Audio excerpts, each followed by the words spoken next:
শোনো, একটা ছোট পরিবার। বাবা আবুল, মা রোকেয়া, দুই ভাই মুস্তাফা আর ফারহান, আর তাদের বড় বোন রিতা। তারা সবই হারিয়েছে, সবকিছু লড়ে অর্জন করেছে, কিন্তু একে অপরের সঙ্গে ছিল একমাত্র সমর্থন। ঘরটা তারা কষ্টে তৈরি করেছিল। রাতভর পরিশ্রম, ক্ষুধা, কান্না, সব মিলিয়ে সেই ঘর ছিল তাদের স্বপ্নের প্রতীক।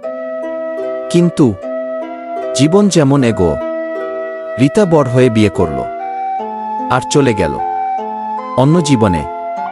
ঘরটা হঠাৎ শূন্য মনে হল। আবুল দেখলেন চোখে যেন অদৃশ্য জল ভরা। রোকেয়া বললেন, মেয়েটা এখন বড়, আমাদের আশ্রয় আর হাতে নেই গি। মুস্তাফা আর ফারহানও দাঁড়িয়ে, কানে শুধু বোনের হাসির স্মৃতি বাজছে। কষ্ট, বড় কষ্ট, কিন্তু তারা বুঝল এই কষ্টই শক্তি।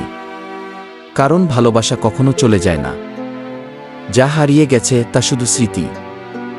আর সেই স্মৃতিই শিখায় সততা, একটা অধ্যবসায়, জীবনকে এগিয়ে নিতে। শেষে তারা জানল, চোখের জল ভেঙে দিলে হৃদয় আরও শক্ত হয়ে ওঠে, এবং যা হারিয়েছে তা জীবনের অংশ হয়ে যায়। যা পাওয়া গেছে তা স্মৃতিতে চিরকাল থাকে গি।